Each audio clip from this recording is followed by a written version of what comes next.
All right.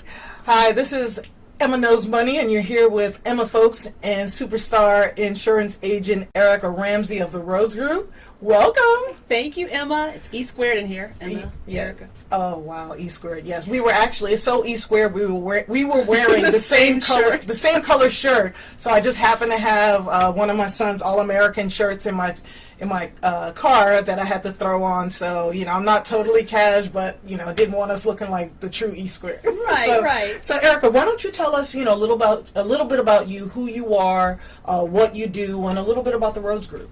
Okay, I'd love to. First of all, thanks for having me on Emma Knows Money. The Rhodes Group is an agency. We're independent insurance agents, and we'll explain in a moment what an insurance independent agent is, because a lot of people aren't aware that there's different types of insurance agents. The office is located out of Cumming. I myself, as an independent agent, I work primarily out of my home, and we're going to talk about that as well and how I serve my clients almost kind of a la carte, if you would. They don't have to come to a brick and mortar. So you're ITP accessible. So if you're inside the perimeter, such as myself, she will come and meet with you. Yes. Right? Is that what you're saying? That's exactly what I'm saying, and it's a real benefit. So how did you get into property and casualty insurance? I mean, were So you a little sexy. kid? Did you see an accident and was like, wow, I wonder how to make them whole again? I was playing with my insurance Barbie one day, and I thought to myself, man, that dream home burned down. What are we going to do? No, it's funny. It's a really strange story. Not maybe so strange. So I think of insurance as awesome. There's two main things that happened in my life, if you really want to break it down psychologically. Yes. The first thing that happened was I lost my father at an early age. Okay. And when that happened, we come from a middle-class, blue-collar, working middle-class background. We had money, but it wasn't like a lot of money. But my mother and my father both worked for the state. And when this happened, it came out of nowhere. There was no estate planning in place. Wow. Okay. And so you can only imagine. I was in college. My brother was in medical school. My mother had a mortgage that she was trying to handle by herself at that time. 3 car payments. And it was just literally by the grace of God, we found a couple of policies here and there.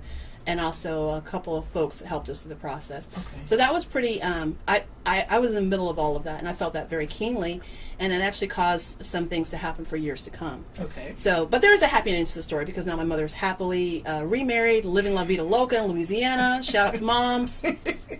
Only our mothers watch the show, by the way. Right, yeah. Only my mom. That's all of us. 100% of our audience is watching right now. And then the other thing that happened is when I've been an executive assistant prior to becoming an agent for about 15, 20 years. Okay. So I always helped other people.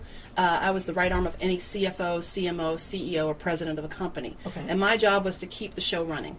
And the last gig I worked was for an insurance agency as the right arm of the president of the insurance agency. Got it. And it started.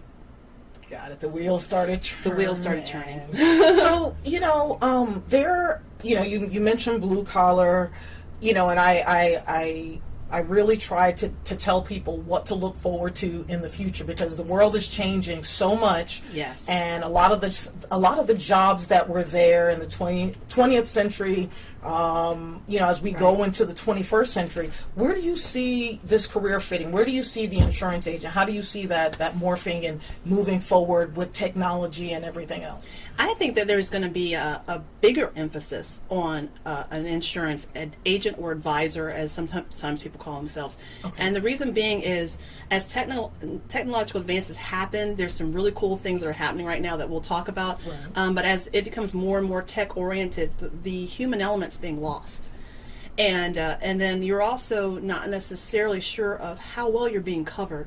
So the agent is becoming more and more important, because you're going through this a la carte or transactional process with insurance. People think that you can go online, you can click a button, and now you are protected, and you're only paying I've got full coverage. Right, and I'm only paying XYZ dollars, and that is really, I'm going to turn that around. We're going to talk about why it shouldn't be transactional. Okay. Because we're looking at your life. You are protecting everything you worked so hard for. Things that are the most valuable to you. Can you just enlighten us a little bit? I mean, I'm a little bit in the industry. Sure. So can you explain to us a little bit the difference between being a captive insurance agent and being an independent insurance agent? Okay. I'd love to. In layman's terms, a captive agent is going to only represent one company. Okay, so those are the State Farms, those are the Allstates, so those are the Liberty Mutuals of the world. Then there's folks like myself, or independent or non-captive, Okay. and we represent several different companies. Another giveaway for a captive agent is someone who's paid a salary. And more often than not, they have a dedicated brick and mortar. They're the ones that have the shingle out. You see their faces on the little mailers that come into your mailbox, and they have Are they on the oodles. side of the bus? They have oodles of money, right? I mean, you'd be hard pressed to name off the top of your head an independent agent. Besides me, I know you know me. I know one. But I know you know one. Now you know one. few. But I mean, if aside from that, you would easily be able to name several captive agents because it's a different model. So let me give you one key as to why I think an independent agent can actually be your best friend. Okay. An independent agent has no allegiance per se to those companies. I'm working for you. And if you come back to me and you're having a poor experience with something that's going on, maybe it's a claim that you're disputing, I have no skin in the game to try and protect that company. I'm actually going to work really, really hard to make sure that you get the answer that you're desiring. So as an independent agent, you're actually advocating for the client Yes. or your customer, Right. the end user, as opposed to advocating and trying to protect the company. if Yes, you will. and it's yeah, to be blunt, that's exactly what Okay, it is. all That's right. exactly what it is. Well, good deal. Well, when we come back, we're going to talk a little bit more about insurance. What actually is insurance? Just kind of give you an understanding of what insurance I is. don't know, Emma, and can they handle this? can they, This ooh, is it's going to be hot. We'll be right back after this.